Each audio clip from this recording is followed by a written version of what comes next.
Session entitled The Delegate of the Future. Smash the Mould. Please welcome Pieter Swart. Thank you, Alex.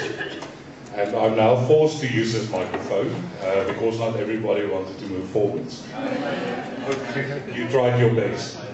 Okay, maybe. Is there anybody that can't hear me? I will. Okay. Delegate of the Future. When I got this assignment, and thank you very much, SAACI Program Committee, for thinking out this topic. I Googled Delegate of the Future, thinking that I'm going to get a ready-made presentation that I can quickly tweak for this Congress and then relax. And I'm not sure how many people actually did the same, and probably found nothing. There's absolutely nothing about the Delegate of the Future on the internet that can be readily made into a presentation. So I went on to a journey of discovery about what I think the Delegate of the Future is. And I'm going to share that with you. And afterwards, I'll ask whether you agree with that or whether you don't. So there's no scientific approach to this.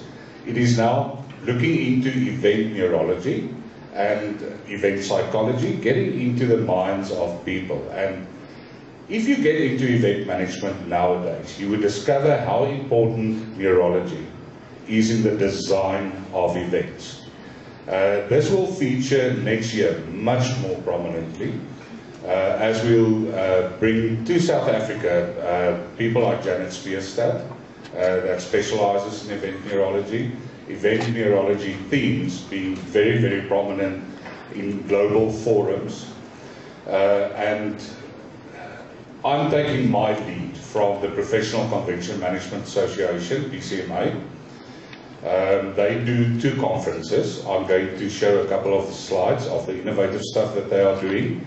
I do think that they are the global leader, mainly because they focus on education. Different good organizations out there, but not with a real educational focus. So Delegate of the Future is a little bit like looking into a crystal ball. And I wish I had a crystal ball in designing this specific slide. So, but in my Google Quest, I was looking for a slide that would depict a conference audience. I came across 10. 9 of which I couldn't use out of respect for the first speaker, the South African Parliament, and then this one. So, we heard Nelly saying yesterday how universities are changing, and whether universities may not be relevant in 10 years' time, whether certain certifications may not be relevant in the near future. So how will our industry be changed? What are the disruptors in our industry? We know about Uber, we know about big data. So some predictions. Did I see a hand me now? Yeah, what about terrorism? Terrorism, absolutely, and it's current at the moment. There are threats in South Africa. That's been issued by the US Embassy. Absolutely. Climate change, of course. Fortunately, we've seen that one coming. Artificial intelligence. Very, very recent development there. And I've got a small little slide on that as well. So, but I think, just to kick off, let's understand what it is that we are talking about. First of all, this theme is Delegate of the Future, not participant, not attendee of the future, it's Delegate of the Future.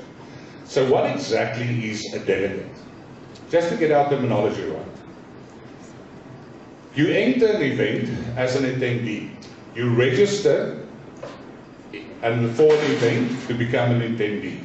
How you engage in that event determines what you end up in these different roles. So after an attendee, you become a participant. The makeup there for the participants could be absolutely anybody. Your delegate can also be a participant, but your participant aren't necessarily delegates. Then you've got your support personnel, and then you've got your media. Your media, unless they are members of that association or organization, reports on to an event. They are not part of the event. They share their observations. Then out of your participants, you get a delegate. So what exactly is a delegate? You want to venture an answer? Exactly what the word says. You have been delegated to be here. You carry a certain authority. We had an AGM a couple of minutes ago. You voted there, so by virtue of your membership, you've been delegated authority to cast your vote.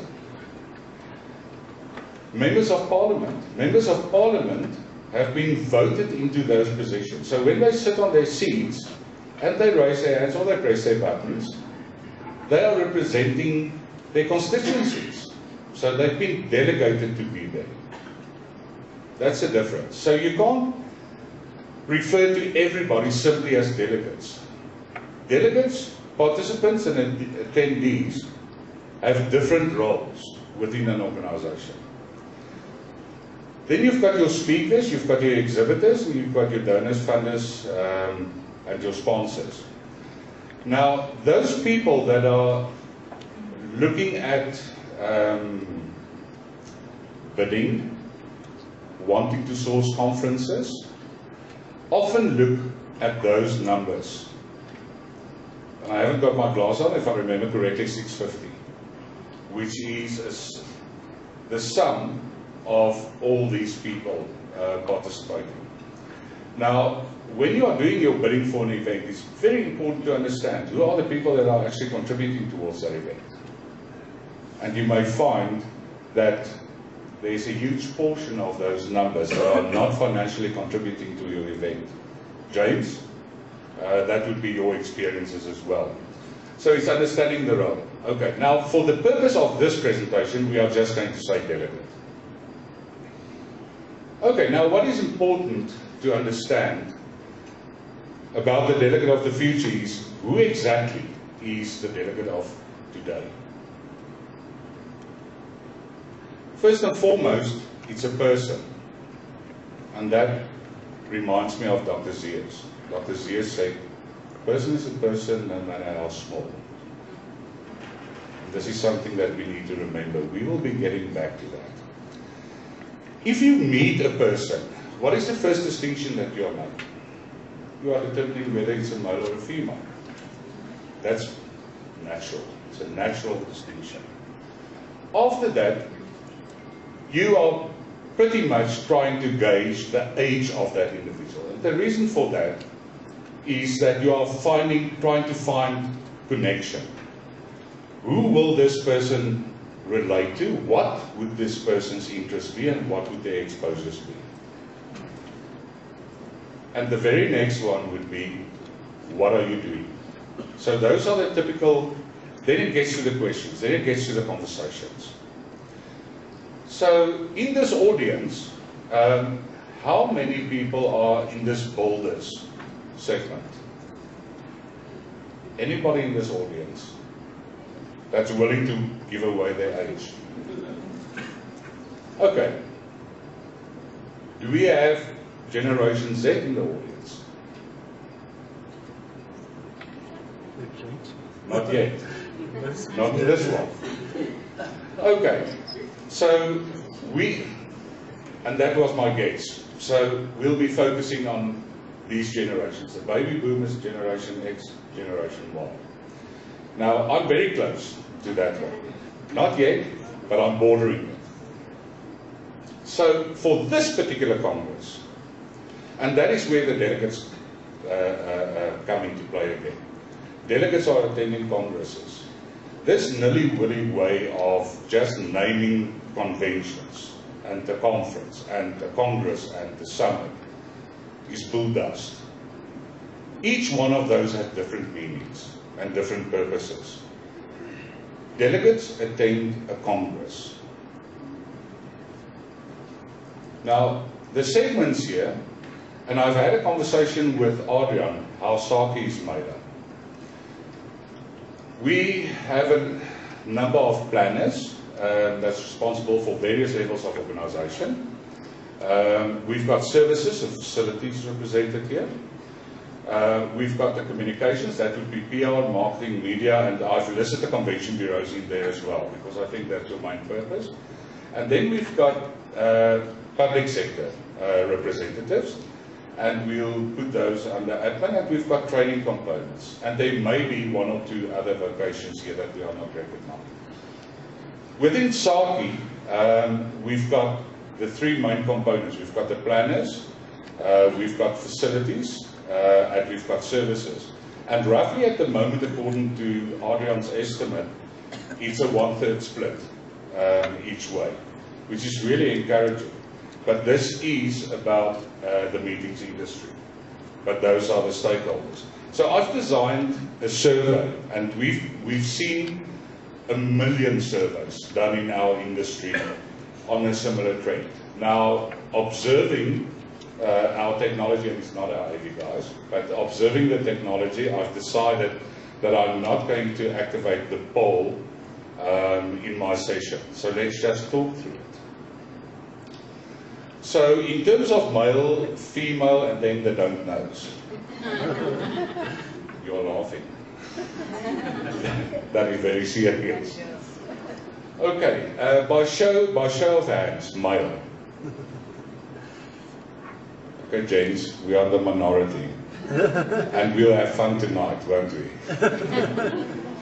Okay, so the majority, roughly about, and correct me if I'm wrong, is about 80% female. Now, the don't knows, that's a real thing, a real issue that we have to deal with the industry now. And those people that know me know that I'm involved in the South African series of AIDS conferences for many, many years, almost 14 years.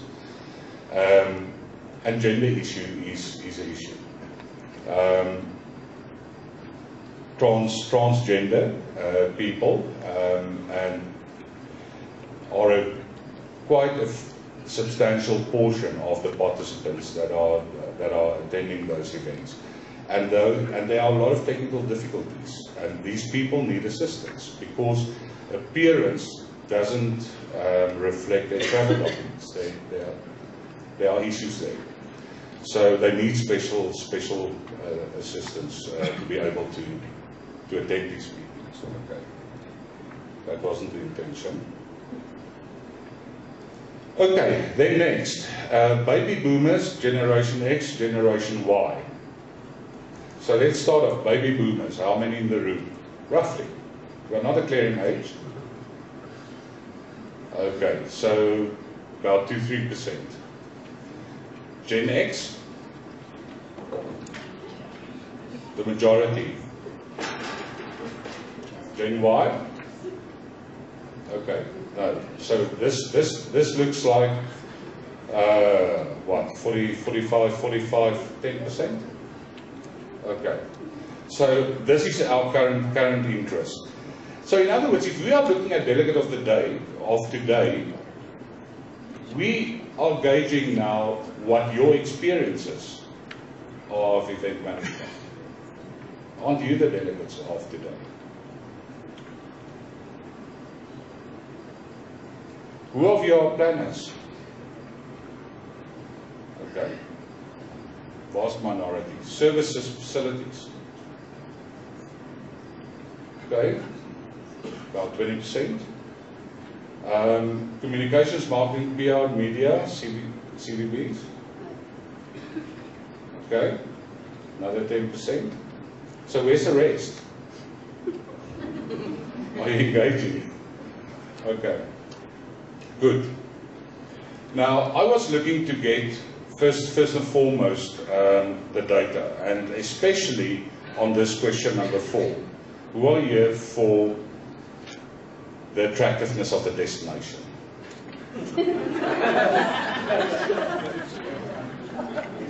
No, that wasn't a trick question. Okay, so who are here for networking? Okay, substantial portions. And then who's here for a learning opportunity? The majority. Okay, and that was predictable. Now, turning the data into information. We've done this exercise. What I wanted to see are there actually differences between males and females attending the conference for the same reason.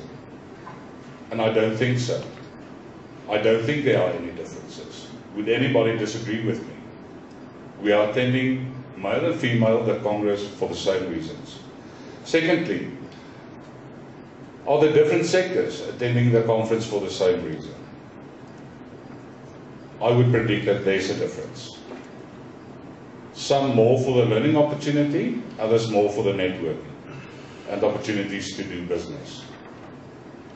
And then lastly, would different generations attend the Congress for the same reasons? What do you think? Anybody want to venture answer here? Because we've sort of been brainwashed by trends. And I've read quite a number of trends trying to get to this presentation. And what I've discovered about trends is what is happening now.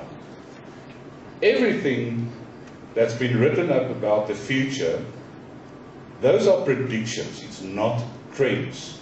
There's a misperception as to what trends actually means. Trends is what's happening now and how that would impact the future.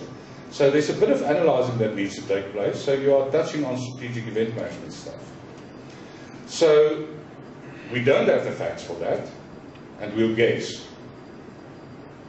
Now moving on, the last one, Generation Z. That is the one that's being talked about in all trends and trend analysis. So is this perhaps the delegate of the future? Who says yes? Raise a hand.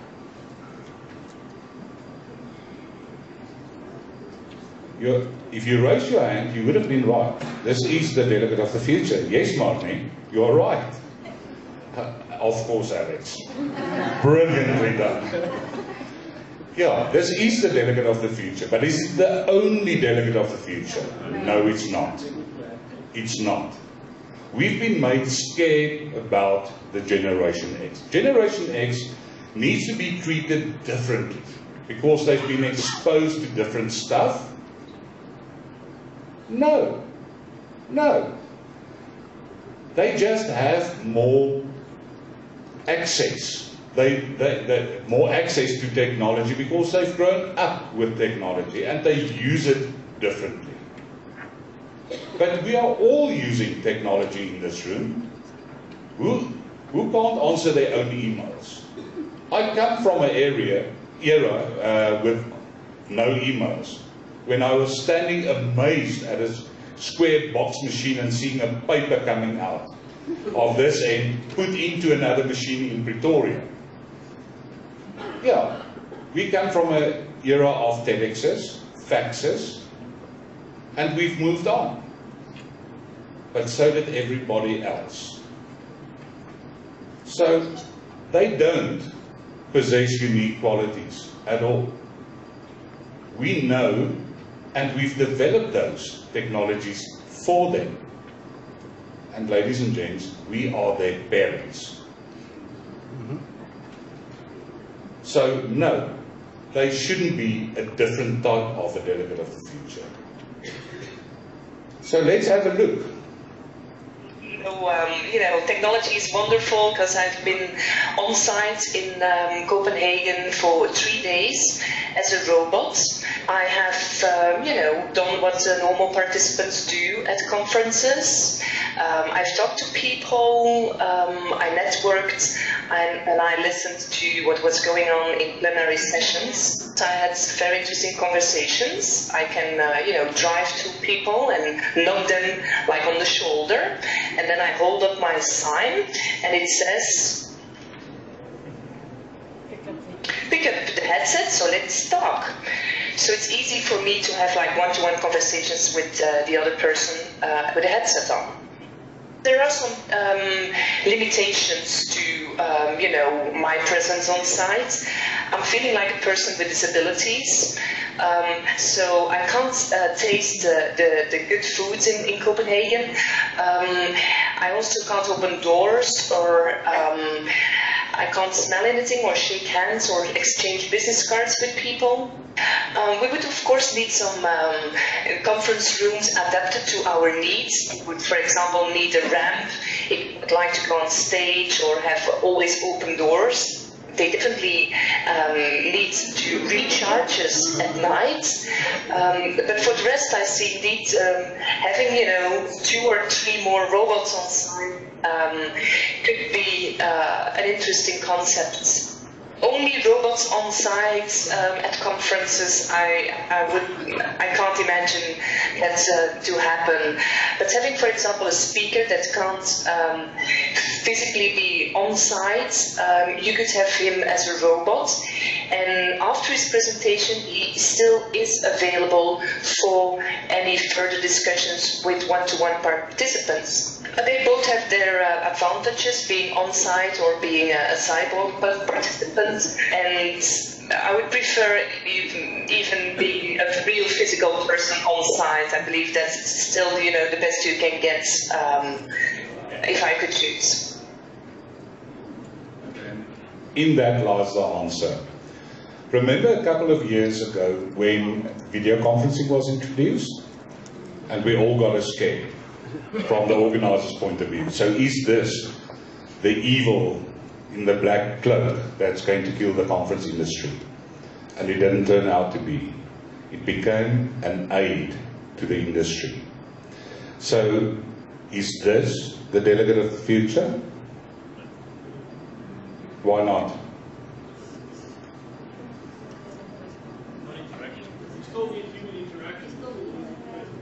That's right, yes. This is what our industry is about, is physical communication, physical contact.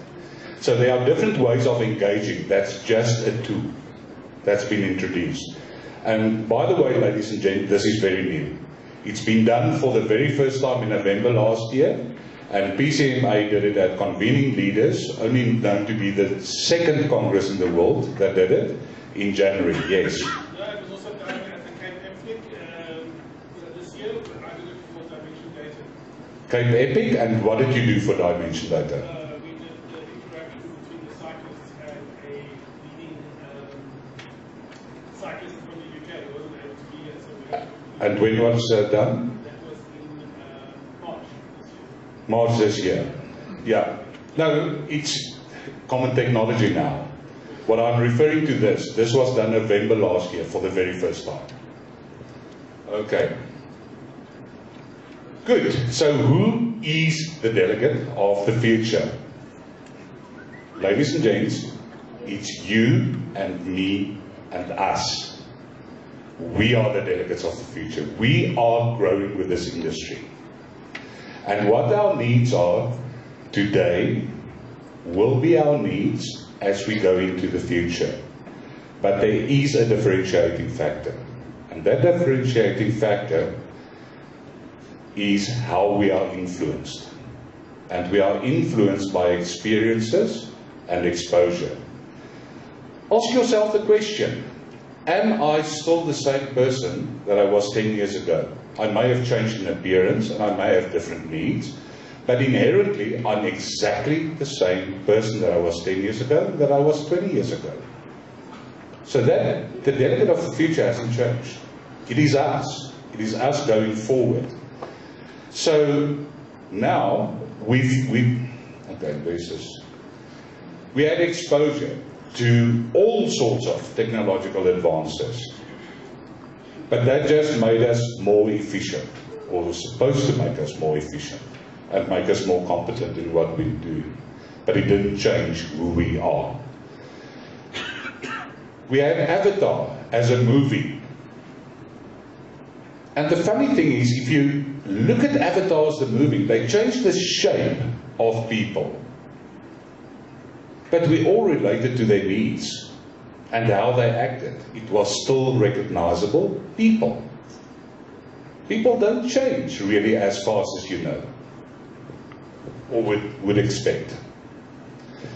Okay, so we come with a lot of expectations, preferences, emotions, interests, and needs, and sometimes over-inflated expectations. Therefore, we want options and we want choices. That is what the delegate of the future, us, now and in the present, wants. We want relevant, content-rich information. We want practical information through experiential learning. We want to be participative, like you are engaging. You entered this room as an attendee, and hopefully you'll be leaving as a participant, and some may as a delegate. Stimulative, thought-provoking, and that is how we get to innovation. So a call to action, something that I really want to lay on your hearts, is as leaders in this industry, we need to start thinking more about it is what we are doing.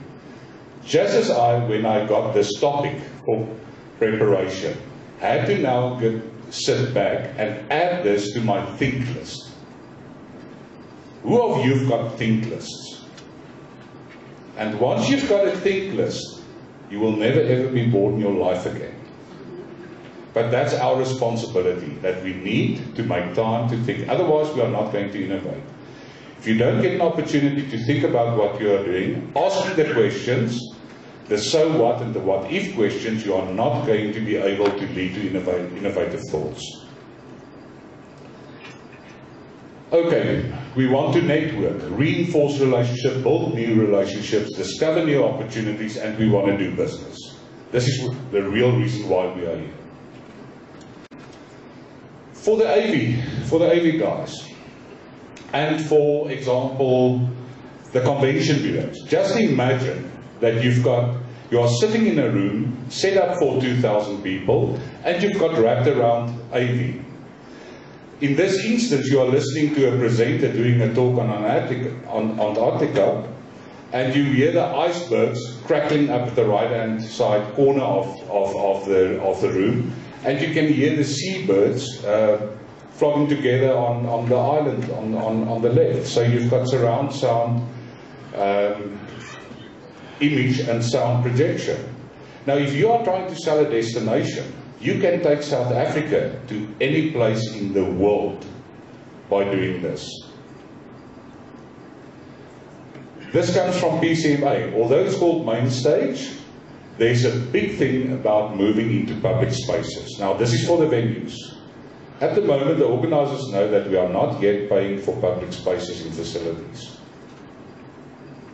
That may very well change, and shortly, as more and more organizations are moving into public spaces. So they've set up what they call their main stage. The plenary room is here at the back, and they do their early morning breakfast sessions and breakfast seminars, and their late afternoon sessions whilst the plenary room is being prepared for something else for their sessions. Furthermore, this is the Canadian Centre overlooking the lake in Vancouver. So you've got this gorgeous backdrop of natural scenery and natural light. This just puts you in a different frame of mind. The moment that you start engaging people and all their different senses, you create a different learning opportunity. People, like being said yesterday, Kevin Horsley, even I remember his name, encourage retention of information. But what we need to do is to get to that information and start thinking how we do things differently. This is a creativity zone, a different way of engaging your participants, building puzzles and so on, because people need brain breaks. By now you may be deadly bored of this session already because we haven't had our 10-minute break. Brain breaks are now built into your events much more because it's part of human needs and it supports knowledge retention. Okay, social responsibility, coffee for a cause. This is the global hub. It's meeting space. So obviously talking to the network opportunity. And my time is up, so I'm going to wrap up. Thank you, Alex. For technology, I just want to point this out. Once again, overlooking the lake in Vancouver. But these half-round molds on either side actually blocks out 80% of the ambient sound. So you can go public and you can have a meeting right next door and people won't be able to overhear each other. Okay, you've got a den, you've got your active learning spaces, you've got your tech central, so that's almost a replacement for exhibitions. This is where your technical education sessions take place. And once again, if you are a participant here overlooking the lake, look there, look at the scenery. And then you've got your Digitech bar.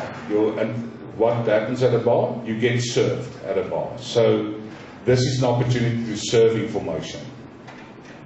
Okay, and I'll rather be there. So what's wrong about being out there and having all your senses stimulated? Okay, we've seen virtual reality. Artificial intelligence has been mentioned, Nelly. This robot man, now in hotels in Manhattan, answering questions of guests as they check in. Second screen technology. When you leave this meeting, the information is already on your computer at home.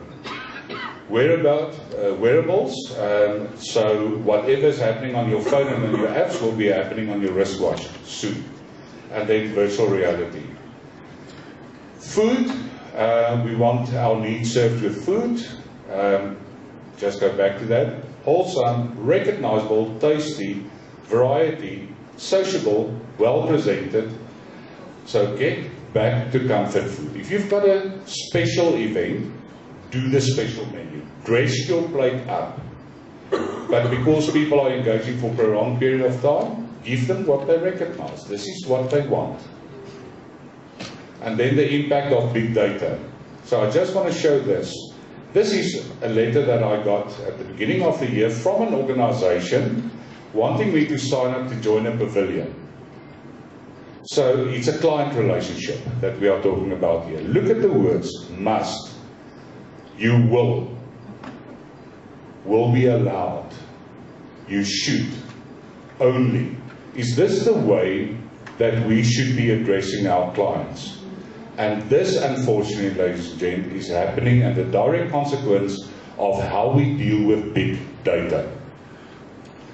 So, first of all, recognize the person, write to the person as an individual, with dignity and respect, and break free. That's the mold we need to break.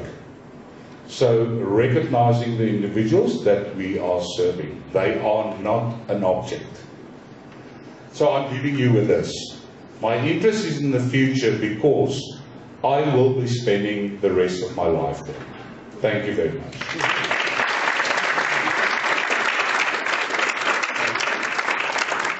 Thank you very much, Peter. I think there was so much more that you would have wanted to share with us. Sorry we had to rush you because of the short sessions, but I think we did get a lot out of that session. So thank you for that.